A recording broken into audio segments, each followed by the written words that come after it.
Nabi Musa alaihissalam ketika beliau naik ke Tur Sina, naik ke Bukit Sina, beliau berdoa, ya Allah, aku ingin melihat cahayamu, aku ingin melihat zatmu, aku ingin melihat wajahmu ya Allah. Apa kata Allah? Wahai Musa, kau tidak akan sanggup, kau tidak akan kuat untuk melihat cahayaku wahai Musa. Ketahuilah, antara diriku dengan hamba-hambaku ditutupi dengan 70.000 hijab, 70.000 penghalang yang menutupi antara diriku dengan hamba-hambaku. Al-Imam Ghazali menjelaskan, penghalang Allah itu Allah ciptakan dari cahaya, dari air, dan dari kegelapan. Di dalam penghalang Allah ada suara gemuruh air, ada suara air yang sedang mengalir. Itu dalam penghalang Allah. Andaikan saya dan kalian manusia biasa, Allah perdengarkan telinga kita ini untuk bisa mendengar suara air yang ada dalam penghalang Allah, saking ketakutan hati kita ini akan copot dari badan, hati kita ini keluar sendiri dari badan, saking dahsyat penghalangnya Allah. Andaikan Allah buka satu penghalang, Allah perlihatkan kepada gunung, gunung akan hancur tenggelam, tidak akan muncul sampai datangnya hari kiamat. Apa kata Allah?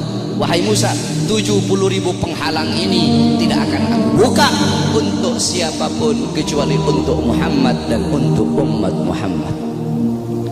Apa kata Nabi Allah Musa alaihissalam? Ya Allah, kalau begitu jadikanlah aku bagian daripada umat Muhammad. Nabi Musa ingin menjadi umat Nabi Muhammad. Bahkan diriwayatkan bahwasanya Sayyidina Syekh Abil Hasan Asyadili, pengarang Hizbul Bahar, Hizbun Nasr, pengarang kitab Mafakhirul Aliyah, beliau pernah bermimpi, saudara-saudara. Ketika beliau bermimpi, dalam mimpinya beliau melihat ada Nabi Muhammad dan ada Nabi Musa sedang ngobrol.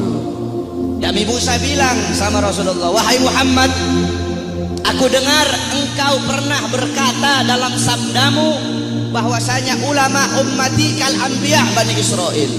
Ulama dari golongan umatku itu bagaikan golongan nabi-nabi dari kalangan Bani Israel. Apakah betul wahai Muhammad?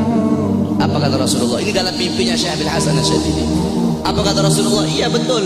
Ulama umatku itu kepintarannya, kepintarannya itu sama seperti kepintaran nabi-nabi dari kalangan Bani Israel. Kata Nabi Musa, coba seperti apa sih ulama umatmu itu? Aku pengen lihat coba. Nabi Muhammad memanggil Al-Imam Ghazali. Di dalam mimpinya Syekh Abil Hasan Asyadili, Imam Ghazali dipanggil oleh Nabi Muhammad.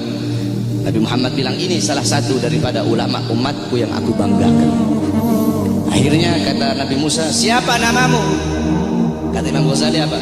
Ana Muhammad bin Muhammad bin Muhammad. Kata Nabi Musa, stop. Wahai Rasulullah, ini kamu bilang pinter. Saya nanya siapa namanya, dia jawab Muhammad bin Muhammad bin Muhammad. Kalau dia pinter cukup dia jawab Muhammad. Stop, sudah. Nggak usah dia bilang Muhammad bin Muhammad. Saya nggak nanya nama bapaknya, saya nggak nanya nama kakeknya. Kalau dia pinter cukup dia jawab Muhammad. Udah, stop. Atau Muhammad Al-Ghazali dalam kitab Tabaqat Syafi'iyah, Al-Imam Ghazali. Ghazali itu adalah nisbat nama tempat kelahiran beliau. Tetapi ada juga ulama yang mengatakan Ghazali itu nisbat kepada pekerjaan keluarga beliau, yaitu tukang tenun, tukang sol. Nah, kata Nabi Musa, kalau kamu pinter cukup kamu jawab Muhammad, nggak usah kamu bilang Muhammad bin Muhammad bin Muhammad, kepanjangan. Apa kata Nabi Musa? Apa kata Imam Ghazali? Ya Rasulullah, izinkan aku untuk menjawab ya Rasulullah. Diizinkan oleh Rasul, dijawab oleh Imam Ghazali. Wahai Musa kalimullah, dulu Allah pernah nanya, wahai Musa, apa yang ada di tanganmu? Engkau bilang, ya Allah, ini tongkat. Tongkat ini untuk menyandar, untuk bersandar. Tongkat ini untuk memukul. Harusnya kalau kau pinter cukup kau jawab, ini tongkat. Gak usah kau jawab tongkat ini untuk ini, untuk ini, untuk ini. Karena Allah nanya apa yang ada di tanganmu. Allah tidak tanya untuk apa itu. Apa kata Nabi Musa? Karena aku ingin bercakap-cakap lama dengan Allah. Aku ingin punya waktu yang panjang dengan Allah untuk mengambil berkah.